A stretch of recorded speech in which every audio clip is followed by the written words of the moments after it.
todos los solos. Juntos debemos caminar, no estamos solos. Nos debemos acompañar y Javi Ayala. Nunca nadie nos parará, hijo de calle. Nadie nunca nos detendrá, todos los solos. Juntos debemos caminar, no estamos solos. Nos debemos acompañar y Javi Ayala. Nunca nadie nos parará, hijo de calle.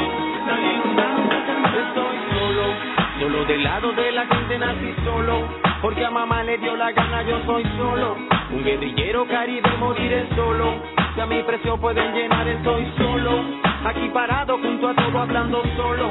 De lo que tengo que contar espero solo. Que nunca más se duerma el pueblo, mire solo. Cuando pare paran pam pam solo. Juntos debemos caminar, no estamos solos. Nos debemos acompañar y Javi Ayala. Nunca nadie nos parará, hijo de calle. Nadie nunca nos detendrá. Muy bien, y vamos a empezar con el tema de Venezuela. Estaba previsto pues que se conozca el discurso de una de las líderes de la oposición, María Corina Machado, en la OEA, que tiene sede en Washington. Sin embargo, se votó por pedido de Nicaragua que sea en privado, y eso pues ha motivado diversas reacciones en todo el mundo. ¿Cómo estás, Oscar? Buenas tardes. Cierto, los últimos días estamos viendo un debate muy interesante acerca de el papel que comienza a ejercer la OEA en la crisis venezolana, tanto de detractores como de aquellos que apoyan la posición que está asumiendo frente a Venezuela. Yo creo que esto se hace importante discutirlo en los próximos minutos. Así es, y les contamos que la Organización de Estados Americanos decidió sesionar sobre Venezuela en privado, en tanto el presidente Nicolás Maduro ofreció una entrevista a un canal mexicano. La Organización de Estados Americanos optó por cerrar al público el discurso de la diputada venezolana María Corina Machado, a quien Panamá había cedido su asiento. A pedido de Nicaragua y por 22 votos a favor y 11 en contra, el Consejo Permanente de la organización tomó esta decisión. Nicaragua argumentó que el tema solo era de interés de los diplomáticos presentes. Brasil apoyó esta medida para evitar crear un show del asunto. A favor de la sesión cerrada votaron Nicaragua, Argentina, Brasil, Ecuador, Bolivia, Uruguay y El Salvador, mientras que Perú, Paraguay, México, Canadá, Colombia y los Estados Unidos, entre otros, votaron para que sea abierta. Cuando Venezuela emitió su voto, generó unas risas entre los embajadores por la frase de la representante venezolana. Venezuela. Con transparencia total, privada.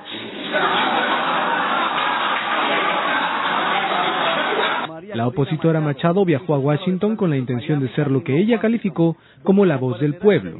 Después de la votación dijo en conferencia de prensa que hace 7 semanas era imposible pensar que iba a haber una reunión del Consejo Permanente de la OEA. Hoy hubo 12 países que no estuvieron a favor de la exclusión de este tema en la agenda. Sabemos que tenemos mucha solidaridad, pero algunos no se atreven a decirlo todavía. En tanto, el presidente de Venezuela, Nicolás Maduro, ofreció una entrevista a la periodista mexicana Adela Micha, en la que destacó que su país tiene la mayor participación democrática de toda América Latina, y se refirió a los líderes opositores detenidos. Claro. No de hacerlos a un lado. Son venezolanos igual. De acuerdo. ¿O qué hacemos? ¿Los llevamos a la cárcel? ¿Los va a meter a la cárcel porque piensan distinto que usted? No.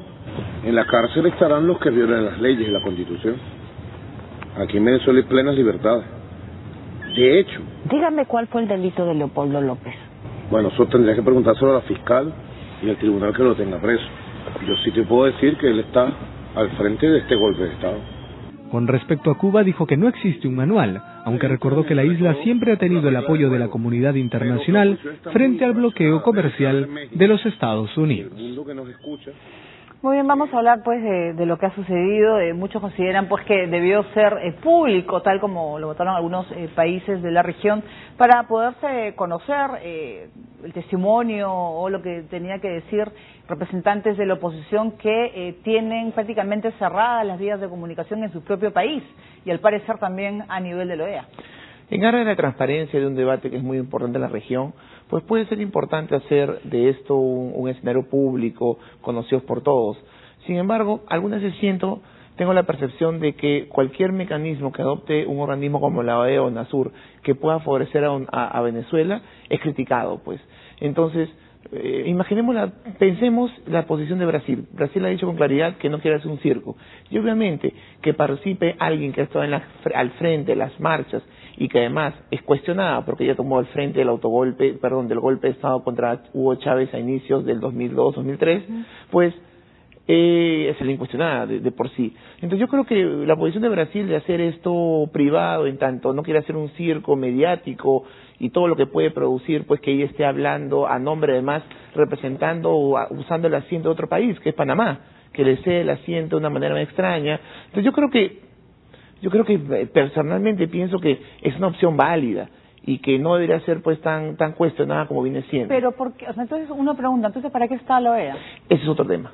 Es otro tema totalmente distinto. O sea, si no van a tomar una posición, yo creo que firme. Cuando hubo el tema de Fujimori en el año 2000, se formó una comisión y vino representante de la OEA a tratar de poner orden y ayudar, ¿no? Sí, vamos a ser claros y voy a tratar de responder esa pregunta con mucha facilidad.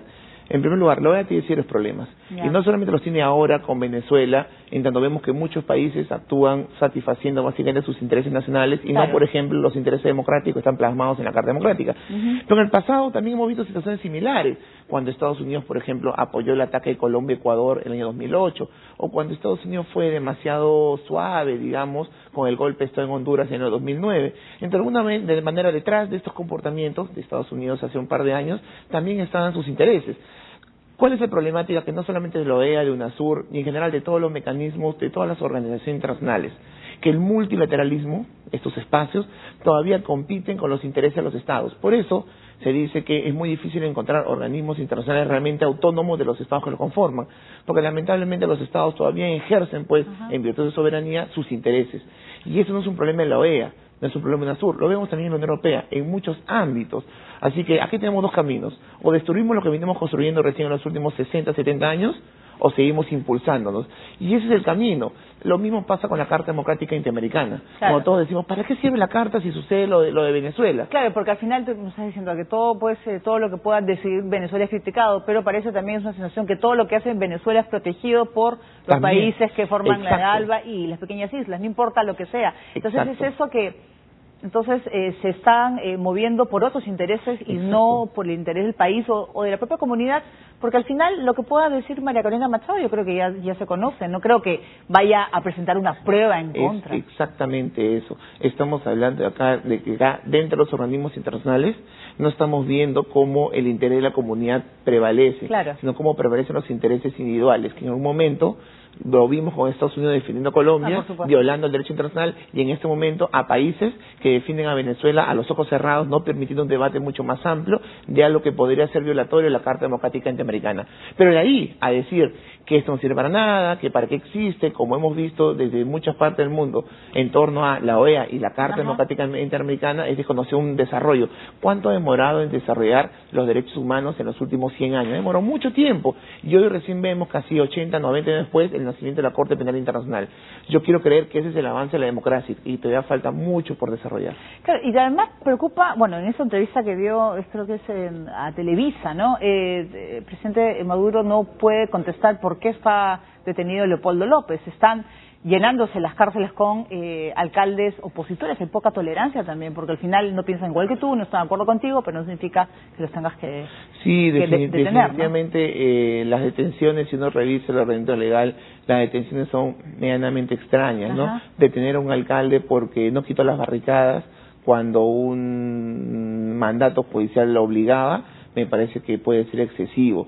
Y obviamente vemos que hay un doble rasero, un rasero mucho más fuerte y legalista al extremo con los que opinan diferente al presidente, y un rasero mucho más flexible y light con aquellos que apoyan al presidente, como por ejemplo los que conforman los colectivos chavistas.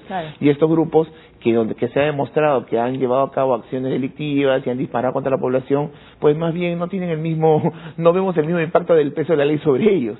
Claro, pero ¿qué puede pasar? Porque todo parece indicar entonces que Machado va a ser la siguiente, porque ella está haciendo una gira por esta zona de América Latina y tiene que regresar a Venezuela. Ella ha dicho pues que no sabe qué puede suceder con ella si es que cuando pise Caracas, ¿no? Así se lo sumamos que ya le han quitado, parece que le han quitado las inmunidades, pues de alguna manera seguramente ella es la siguiente, más ella misma lo ha dicho, yo tengo temor de regresar a Venezuela por lo que pueda suceder, pero ella ha dicho también que va a regresar para continuar las marchas.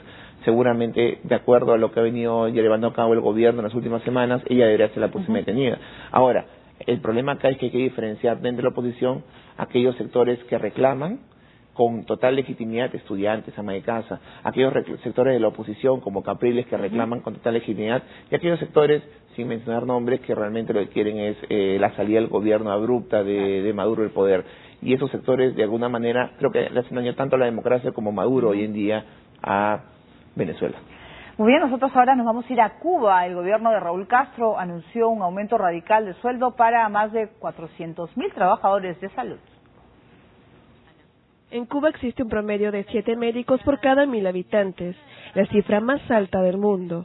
Por ello, el gobierno de Raúl Castro anunció que los salarios del sector médico cubano se incrementarán a más del doble a partir del mes de junio, lo que significa un aumento radical para sus más de 400.000 trabajadores del sector salud. Esta medida, aprobada por el Consejo de Ministros, permitiría el incremento de sueldo de entre 100 y 200%. Incluiría dentistas, enfermeras y a los más de 50.000 profesionales de la salud que trabajan en el extranjero, quienes percibían unos $26 al mes. Parece muy bueno el aumento de salario. Estamos muy contentos. El personal de la salud, yo pienso que se siente, diferente con esta noticia, nos sentimos mucho mejor y nada, pensamos de que esto va a ser un paso positivo en cuanto a la salud. A pesar del aumento, sus salarios seguirán siendo muy inferiores respecto a los que perciben médicos de otros países, por lo que muchos se ven obligados a aceptar otros trabajos para sobrevivir. En el caso de los médicos enviados al extranjero, muchos no regresan a casa, aunque el gobierno no ha informado de cuántos. Bueno, ahora nos vamos a Colombia. Human Rights Watch